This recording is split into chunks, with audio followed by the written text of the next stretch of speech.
আসসালামু আলাইকুম, আমন্ত্রণ জানাচ্ছি বাংলা ভিশন সংবাদে। আপনাদের সঙ্গে রয়েছে আমি সেলিনা তাওহিদ। শুরুতেই জানিয়ে দিব পায়োনিয়ার ইনফ্লুয়েন্স সংবাদ শিরোনাম। বিএনপির বাজেট ভাবনা উত্থাপন, অর্থনৈতিক ক্ষেত্রে চরম অব্যবস্থাপনা, অদক্ষতার অভিযোগ। বেগম জিয়া বললেন, নির্বাচন কেন্দ্রিক বাজেট। দেশের স্থিতিশীলতার স্বার্থে পরবর্তী 2 নির্বাচন তত্ত্বাবধায়ক সরকারের অধীনে করার সুযোগ রেখেছে সর্বোচ্চ আদালত, জানালেন সাবেক প্রধান বিচারপতি এবিএম খায়রুল হক। আব্দুল্লাহ আবু সাঈদের বিরুদ্ধে সংসদে কটূক্তিকারীদের ক্ষমা চাইতে হবে, বললেন সুলতানা কামাল। অশোভন উক্তি এক্সপাঞ্জের দাবি।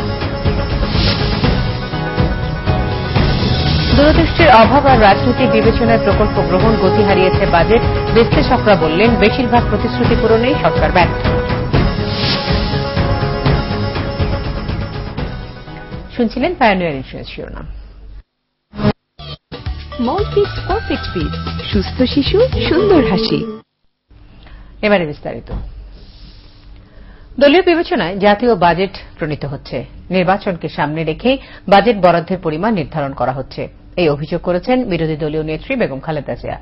অর্থনৈতিক ক্ষেত্রে সরকার চরম অব্যবস্থাপনা এবং অদক্ষতার পরিচয় দিয়েছে বলেও মন্তব্য করেন তিনি। আর এতে মূল্যস্ফীতি অসহনীয় পর্যায়ে রয়েছে বলে অভিযোগ করেন বেগম জিয়া। বিরোধী দলের বাজেট ভাবনা জানাচ্ছেন সিকান্দার রেমান। বিগত 2 বছরের ধারাবাহিকতায় এবারও সংসদের বাইরে নিজেদের বাজেট ভাবনা তুলে ধরলেন বিরোধী দলীয় নেত্রী। এমন এক অবর্ণনীয় পরিস্থিতিতে যখন দেশের মানুষ পানি, গ্যাস, বিদ্যুতের তীব্র সংকটে অসহনীয় জীবনযাপন করছেন, জ্যৈষ্ঠের খরতাপে অসহনীয় লোডশেডিংয়ে জনজীবন বিপর্যস্ত, নিত্য প্রয়োজনীয় জিনিসপত্রের বলগাহীন মূল্যস্ফীতিতে জনজীবন পর্যদস্ত ও অর্থনীতি বিপন্ন। জনজীবনের অসহনীয় সমস্যা সমাধানের মৌলিক ইস্যুগুলোকে পাশ কাটিয়ে বর্তমান সরকার 1996 সালে মীমাংসিত তত্ত্বাবধায়ক সরকার ব্যবস্থা বাতিল করে পুরো জাতিকে এক অনিশ্চিত ও ভয়ঙ্কর ভবিষ্যতের দিকে ঠেলে দিচ্ছে। নতুন ব্যাংকের অনুমোদন দিয়ে নিজ দলের নেতাদের কালো টাকা সাদা করার সুযোগ দেওয়া হচ্ছে কিনা প্রশ্ন রাখেন বেগম জিয়া। বিদেশি প্রতিষ্ঠানকে আবাসন খাতে বিনিয়োগের সুযোগ দেয়া, আশানুরূপ ফল না আসার পরও বিদ্যুৎ ও জ্বালানি খাতে ভর্তুকি আর ব্যক্তি খাতে বিনিয়োগের চাহিদা পূরণ না করে সরকারি ব্যয় বৃদ্ধির কারণে দেশের সামগ্রিক অর্থনৈতিক ভারসাম্য ভেঙে পড়তে পারে বলে আশঙ্কা প্রকাশ করেন বিরোধী দলীয় নেত্রী। এই বাজেট দলীয় বিবেচনায় প্রণীত হচ্ছে বলেই আমাদের ধারণা। নির্বাচনকে সামনে রেখে বাজেট বরাদ্দের পরিমাণ নির্ধারণ করা হচ্ছে। সুনির্দিষ্ট প্রকল্প বহির্ভূত এ বরাদ্দ নির্বাচনকে সামনে রেখে রাজনৈতিক স্বার্থে ব্যবহার করা হবে বলে আমাদের আশঙ্কা। বিরোধী দলীয় নেত্রী অভিযোগ করেন, অর্থনৈতিক অব্যবস্থাপনা আর অদক্ষতার মূলে রয়েছে সরকারের আয় ও ব্যয়ের ভারসাম্যহীনতা। এ পরিস্থিতিতে বেশ কিছু সুনির্দিষ্ট প্রস্তাবও তুলে ধরেন তিনি। রাজস্ব আয়ের সঙ্গে ভর্তুকি ব্যয়ের ভারসাম্যহীনতা, কাঙ্ক্ষিত বিনিয়োগের সঙ্গে অর্জিত বিনিয়োগের ভারসাম্যহীনতা, এসব ভারসাম্যহীনতা দূর করার জন্য করণীয় হল ব্যাংক ব্যবস্থাপনা থেকে সরকারি ঋণের পরিমাণ হ্রাস করা, বৈদেশিক মুদ্রার মজুদ উন্নয়ন, টাকার মূল্যমান স্থিতিশীল রাখা, দেশি বিদেশি বিনিয়োগের পরিবেশ নিশ্চিত করা, উৎপাদনের নতুন খাত খুঁজে বের করা, জনসংখ্যা বৃদ্ধির হার শূন্যের কোঠায় নিয়ে আসা, খনিজ সম্পদের সুষ্ঠু ব্যবহার এবং কৃষি খাতে পুনর্বিন্যাসের মাধ্যমে 2030 সালের মধ্যে বাংলাদেশকে উচ্চতর মধ্যম আয়ের দেশে পরিণত করার অঙ্গীকারও করেন বিএনপি চেয়ারপারসন বেগম খালেদা জিয়া। বিরোধী দলীয় নেতা কর্মীদের উপর অব্যাহত হামলা আর মামলার অভিযোগ এনে বিরোধী দলীয় নেত্রী বেগম খালেদা জিয়া বললেন যে এর মাধ্যমে দেশের রাজনৈতিক পরিস্থিতি হবে অস্থিতিশীল, আর অস্থিতিশীল রাজনৈতিক পরিস্থিতির কারণে পড়বে জাতীয় অর্থনীতিতে। বলছেন যে এর মাধ্যমে ক্ষতিগ্রস্ত হবে রাজস্ব আয়। রেমান, বাংলা ভিশন, ঢাকা। এদিকে আগের সমাবেশের চেয়ে 3 গুণ মানুষ রাজধানীতে এসে 11 জুনের মহাসমাবেশ সরকারের প্রতি অনাস্থা জানাবে বলে মন্তব্য করেছেন বিএনপি নেতারা। 11 জুনের সমাবেশ সফল করতে 18 দলের নেতাদের নিয়ে নয়াপল্টনের কেন্দ্রীয় কার্যালয়ে প্রস্তুতি সভা করে বিএনপি। এতে বিএনপি স্থায়ী কমিটির সদস্য তরিকুল ইসলাম বলেন, 11 জুনের মহাসমাবেশের জন্য পল্টন ময়দান, মানিক মিয়া অ্যাভিনিউ এবং নয়াপল্টন বরাদ্দের জন্য আবেদন করা হলেও এখনো অনুমতি পাওয়া যায়নি। চিরাচরিত অভ্যাস অনুযায়ী সরকার জায়গা বরাদ্দে গড়িমসি করছে। 11 জুনের সমাবেশ সফল করতে নেতাকর্মীদের প্রতি আহ্বান জানান তরিকুল ইসলাম। আন্দোলনের মুখে সরকারকে নির্দলীয় সরকার পুনর্বহাল করতে বাধ্য করা হবে বলেও মন্তব্য করেন তিনি। গণতন্ত্র এখন কেন্দ্রীয় কারাগার আর কাশিমপুরে বন্দী আছে বলে অভিযোগ করেন তরিকুল ইসলাম। এদিকে বন্দী নেতাদের মুক্তির দাবিতে জাতীয় প্রেস ক্লাবে এক মানববন্ধন করে বিএনপি নেতা মওদুদ আহমেদ বলেন, 18 দলের আন্দোলন মোকাবেলার সামর্থ্য সরকারের নেই। আন্দোলন দমাতে সরকার পুলিশ এবং আদালতে ভর করেছে বলে মন্তব্য করেন তিনি। হাসপাতাল ও শিল্প কারখানাতে সুষ্ঠু বর্জ্য ব্যবস্থাপনার তাগিদ দিয়েছেন প্রধানমন্ত্রী শেখ হাসিনা। বিশ্ব পরিবেশ দিবস এবং জাতীয় বৃক্ষরোপণ অভিযান ও বৃক্ষ মেলার উদ্বোধনী অনুষ্ঠানে নতুন অবকাঠামো নির্মাণে ভূগর্ভস্থ পানির ব্যবহার কমিয়ে উপরিভাগের পানি ব্যবহারেরও পরামর্শ দেন প্রধানমন্ত্রী। জানব তাইমুর রশিদের কাছে। নগরায়ন আর শিল্পায়নের সাথে পাল্লা দিয়ে বাড়ছে পরিবেশ দূষণের মাত্রা। অবৈধ দখলের শিকার বেশিরভাগ নদ নদী, খালবিল। শিল্প বর্জ্য, রাসায়নিক সার ও কীটনাশকের মাত্রাতিরিক্ত ব্যবহারে সংকটাপন্ন জীববৈচিত্র্য। এ বাস্তবতায় বিশ্ব পরিবেশ দিবসের উদ্বোধনী অনুষ্ঠানে প্রধানমন্ত্রী শেখ হাসিনা বলেন, পরিবেশ দূষণ বন্ধে শুধু আইন করলেই চলবে না, আইনের কঠোর প্রয়োগও নিশ্চিত করতে হবে। শিল্পায়নের ফলে যেন বন নিধন, পাহাড় কাটা ও জলাভূমি ভরাট না হয় সেদিকে লক্ষ্য রাখারও আহ্বান জানান তিনি। হাসপাতাল তৈরি করেন, কিন্তু হাসপাতালের বর্জ্য কিভাবে তারা ডিসপোজ আপ করবেন সে বিষয়ে যথাযথ পদক্ষেপ নেন না। পাশাপাশি এই বিষয়টাও লক্ষ্য রাখবেন যে আপনার শিল্প থেকে বা আপনার তৈরি কোনো প্রতিষ্ঠান থেকে যে বর্জ্যগুলি সেগুলি যেন পরিবেশ দূষণ না করে, মানুষের ক্ষতি না করে। শেখ হাসিনা জানান, আমদানি নীতিতে ক্ষতিকর বর্জ্য আমদানি নিষিদ্ধ করা হয়েছে। উদ্যোগ নেওয়া হয়েছে সবুজ অর্থনীতি গড়ে তোলার। বৃষ্টির পানিটাও যদি সংরক্ষণ করা যায় সেগুলি কিন্তু আমরা ব্যবহার করতে পারি। আমাদের যারা বিভিন্ন পরিকল্পনা গ্রহণ করেন বা ডিজাইন করেন বা ঘরবাড়ি তৈরি করেন বা আবাসিক হোক, শিল্প কারখানা হোক বা যে কোনো ক্ষেত্রে, তাদেরকে আমার অনুরোধ যে আগামীতে এই বিষয়গুলি আপনারা বিশেষভাবে চিন্তা করবেন। প্রত্যেককে অন্তত বনজ, ফলজ ও ভেষজ 3টি করে গাছ লাগানোর আহ্বান জানান প্রধানমন্ত্রী। এর আগে পরিবেশ সংরক্ষণে অবদানের স্বীকৃতি হিসেবে Bangabandhu award for wild life conservation এবং বৃক্ষরোপণে প্রধানমন্ত্রী জাতীয় পুরস্কারও বিতরণ করেন তিনি। তাইমুর রশিদ, বাংলা ভিশন, ঢাকা। দেশের বাস্তবতা বিবেচনায় পরবর্তী 2টি সংসদ নির্বাচন তত্ত্বাবধায়ক সরকারের অধীনে করার সুযোগ রেখেছে সুপ্রিম কোর্ট, বললেন সাবেক প্রধান বিচারপতি এবিএম খায়রুল হক। দেশের স্থিতিশীলতার স্বার্থে সর্বোচ্চ আদালত তত্ত্বাবধায়ক অবৈধ বলে থেমে যায়নি বলেও জানান তিনি। বাংলা ভিশনকে টেলিফোনে দেওয়া সাক্ষাৎকারে এসব কথা বলেছেন এবিএম খায়রুল হক। সাক্ষাৎকার নিয়েছেন আমাদের বিশেষ প্রতিনিধি বদরুল আলম নাবিল। তার ধারাবাহিক রিপোর্টের দ্বিতীয় পর্ব দেখব আজ। সংশোধন বিল 2011 সংসদে পাস হলো। তত্ত্বাবধায়ক সরকার সংক্রান্ত মামলার পূর্ণাঙ্গ রায় 13 মাস পরেও প্রকাশিত না হলেও সংক্ষিপ্ত আদেশের 50 দিনের মাথায় সংবিধান সংশোধন করেছিল সরকার। সংক্ষিপ্ত রায়ের দ্বিতীয় অংশে দেশের শান্তি শৃঙ্খলার স্বার্থে পরবর্তী 2টি নির্বাচন তত্ত্বাবধায়কের অধীনে করার কথা বলা হয়েছিল। সরকার পক্ষ সে অংশটিকে আদালতের পর্যবেক্ষণ আখ্যা দিয়েছে, কিন্তু তৎকালীন প্রধান বিচারপতি এবিএম খায়রুল হক বললেন, দ্বিতীয় অংশটিও আদেশ, তবে তা অনুসরণ করা বাধ্যতামূলক নয়। আইন ইলিগাল বা লিগাল বলার ক্ষমতা কোর্টে আছে, কিন্তু আমরা বলতে পারি না যে এই আইনটা বাস্তব, এটা বলতে পারি না, এটা কোর্টে রেখে দেবে। দেশের বাস্তবতা এবং জনগণের প্রত্যাশা বিবেচনায় নিয়েই পরবর্তী 2টি নির্বাচন তত্ত্বাবধায়কের অধীনে করার সুযোগ প্রকাশের অপেক্ষায় থাকা পূর্ণাঙ্গ রায়ও রয়েছে বলে জানান তিনি। তবে 2টির পরে আর যেন তত্ত্বাবধায়কের দাবি কেউ না তোলে, এমন মন্তব্য করেছেন খায়রুল হক। আমরা বাকি করতে দিব, তারা তো দেশের জনগণের রিপ্রেজেন্টেটিভ, জনগণ চায় সেটা বুঝে তাদের প্রকাশ করতে হবে, জনগণ যেটা চায় সেটা বুঝে তারা যদি না কাজ করে তারা এটাও আশা করি 2 টার্মের পরে যেন কেউ এই জানিয়ে আসে। আমি তো আশা করি, নিশ্চয়ই আশা করি, যেভাবে আমরা এক্সপ্লানেশন দিয়ে দিচ্ছি সেইভাবেই এটা হবে। আমার দুরাশা না, আমার সত্যিকারের আশা যেটা সমাধান হবে। তার সততা ও নিষ্ঠা সম্পর্কে জানা সত্ত্বেও কেউ কেউ তার সম্পর্কে নির্মম সমালোচনা করছে বলে জানান সাবেক এই প্রধান বিচারপতি।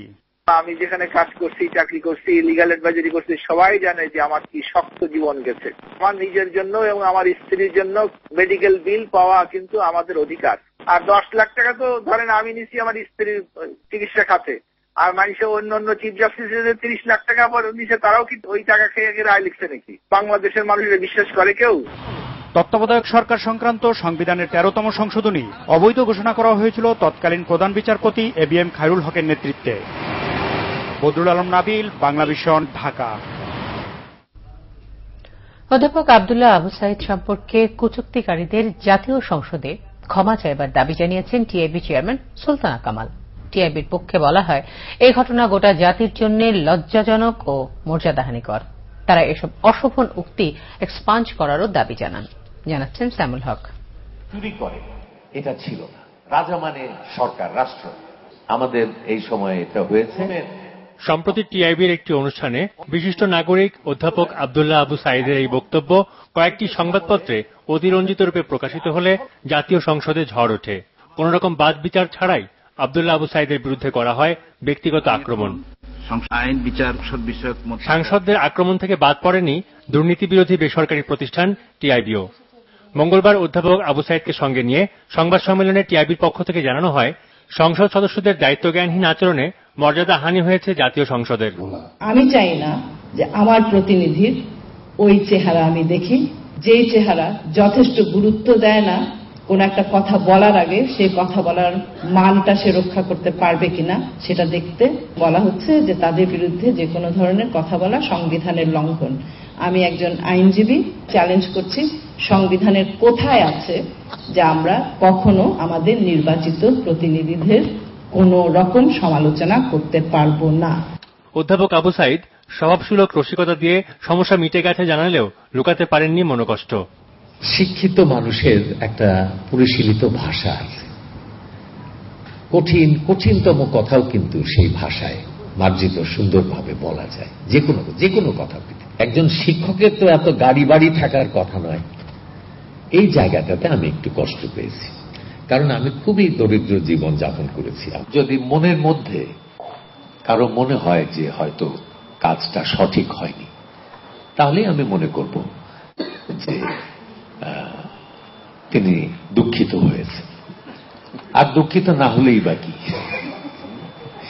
সাইমুল হক, বাংলা ভিশন, ঢাকা।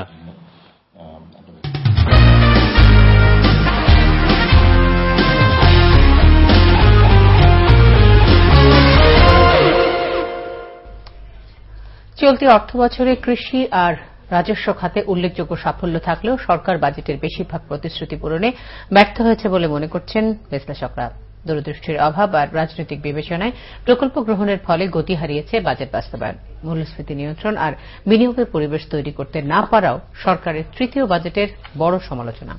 বাংলা ভিশনের বিশেষ রিপোর্টে চলতি বছরের বাজেট বাস্তবায়নের নানা দিক বিশ্লেষণ করছেন রিশাদ নাসরুল্লাহ।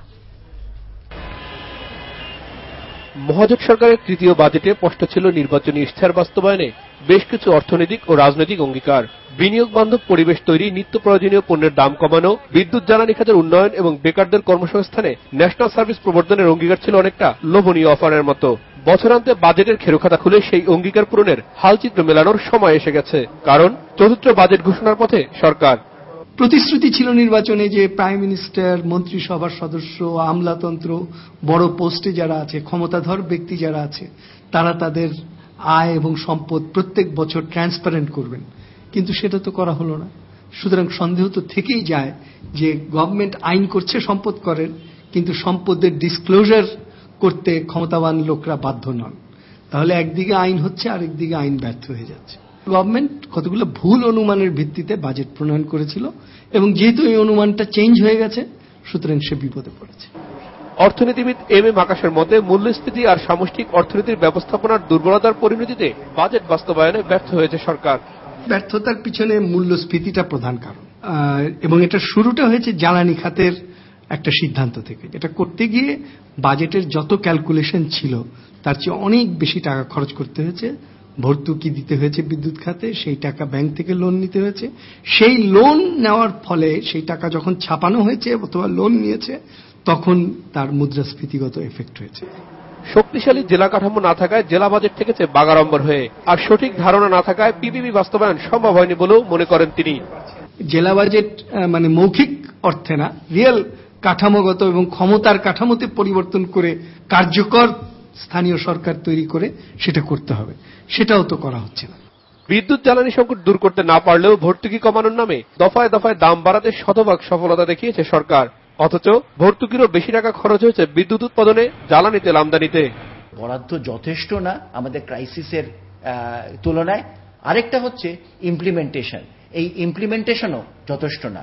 আমরা যদি প্রাইভেট সেক্টর এর উপরে এত নির্ভর করি তাহলে তো আমাদের অন্যান্য অনেক রকম সমস্যা থেকেই যাবে। বর্তমান সরকারের 3টি বাজেটের অভিজ্ঞতা থেকে বিশেষজ্ঞরা বলছেন, উচ্চাভিলাষী বাজেট প্রণয়নের চেয়ে বাস্তবায়ন সক্ষমতা নিশ্চিত করা জরুরি। রিশান নাসরুল্লাহ, বাংলা ভিশন, ঢাকা। সাংবাদিক দম্পতি সাগর রুনিকে নিয়ে এটিএন বাংলা চেয়ারম্যান মাহফুজুর রহমানের দেয়া বক্তব্যের নিন্দা জানিয়ে তাকে গ্রেফতার করে জিজ্ঞাসাবাদের দাবি জানিয়েছেন সাংবাদিক নেতারা। এর মাধ্যমে এই হত্যাকাণ্ডের প্রকৃত খুনিরা বেরিয়ে আসবে বলে মনে করেন তারা। সাগর রুনি হত্যাকাণ্ডের জন্য দায়ী ব্যক্তিদের শাস্তির দাবিতে প্রেস ক্লাবে এক সমাবেশে সাংবাদিক নেতারা বলেন, মাহফুজুর রহমানের বক্তব্য সাংবাদিক সমাজের জন্য মানহানিকর। এমন বক্তব্যের প্রমাণ তাকে করতে হবে, অন্যথায় সাংবাদিক সমাজ তার বিচার করবে। এটিএন বাংলার বার্তা প্রধান জয় মামুন বলেন, এই বক্তব্য মাহফুজুর রহমানের ব্যক্তিগত, এর সাথে এটিএন বাংলার সাংবাদিকদের সম্পৃক্ততা নেই। এই ঘটনায় জয় মামুন বা এটিএন বাংলার কারো উপর আঘাত আসলে তা প্রতিহত করা হবে বলে হুঁশিয়ারি দেন সাংবাদিক নেতারা। অতীতে সব সাংবাদিক হত্যা ও নির্যাতনের ঘটনার সুষ্ঠু বিচার না হওয়া পর্যন্ত সাংবাদিকদের ঐক্যবদ্ধ আন্দোলন অব্যাহত থাকবে বলেও জানানো হয়। পরে সাংবাদিকরা প্রেস ক্লাবের সামনে থেকে একটি বিক্ষোভ মিছিল বের করেন।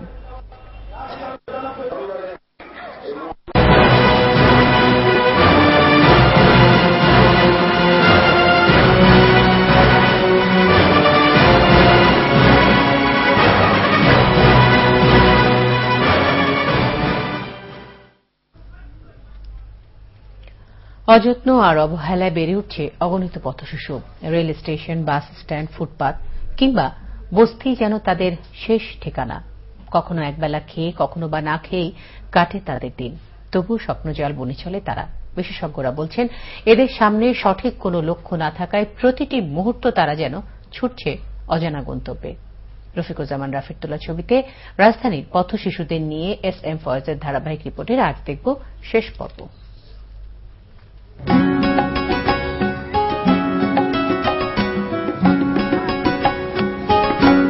আসমা এখানে বসেই স্বপ্নের জাল বুনছে সুন্দর আগামী স্বপ্ন, ডাক্তার হবার।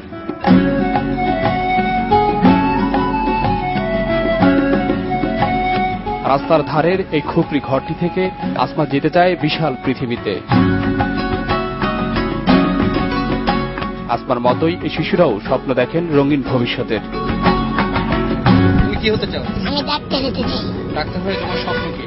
আমি গরিব মানুষের কাছে শেখাবো। আমি পড়ালেখা করে ডাক্তার হতে চাই, এবার মানুষের সেবা করতে চাই, এটা হলো আমার স্বপ্ন। আমি মন্ত্রী হতে চাই। আমি পড়ালেখা করে শিক্ষক হতে চাই, এটা আমার স্বপ্ন। আমি পড়ালেখা করে মন্ত্রী হতে চাই। আমি পড়াশোনা করে সাংবাদিক হতে চাই। তবে এত স্বপ্ন পূরণ হবে কিনা তা জানা নেই এই শিশুদের। নেই কোনো লক্ষ্য, নেই কোনো অর্থ। একই বয়সের অন্যরা যখন সীমাহীন সুযোগ সুবিধার মধ্য দিয়ে বেড়ে উঠছে, তখন এরা মা বাবা, পরিবার আর আত্মীয় স্বজনের স্নেহ বঞ্চিত হয়ে নিরানন্দ জীবন নিয়ে অনিশ্চিত ভবিষ্যতের দিকে যাচ্ছে। ওরা অন্যান্য পথ শিশুদের দেখে কিন্তু তাদের লক্ষ্য ঠিক করে, এবং ওরা যখন দেখে যে আমার আর সামনে কোনো এখন কর্মজীবী হয়ে যাওয়া ছাড়া আর কোনো লক্ষ্য নেই, তখন কিন্তু আমরা তাদের কাছ থেকে সুনাগরিক বা হিসেবে গড়ে ওঠা এই প্রত্যাশাটা আশা করতে পারি না, কারণ ওদের সামনে কোনো আদর্শ দৃষ্টান্ত ওরা দেখতে পারছে না। বিশেষজ্ঞরা বলছেন, স্বপ্নহীন এইসব শিশুর পথ চলার প্রতি মুহূর্তেই বড্ড করুণ আর তিক্ত। যখন কেউ করুণার চোখে তাকায়, তখন বিষিয়ে ওঠে এদের মন। তাই এদের প্রতিও বাড়াতে হবে স্নেহের হাত, গড়ে দিতে হবে সুন্দর ভবিষ্যৎ। সুযোগ পেলে তারাও এগিয়ে যাবে, অবদান রাখবে দেশের অর্থনীতি কিংবা সমাজের বিভিন্ন সেক্টরে। বড় একা, অসহায় এসব অনাথ শিশু। ভাগ্য করতে অন্যের কৃপায় এদের চলে সবকিছু। আর অনেকে দেখেন এদেরকে করুণার চোখে। SM Foyez, Bangla vision, Dhaka.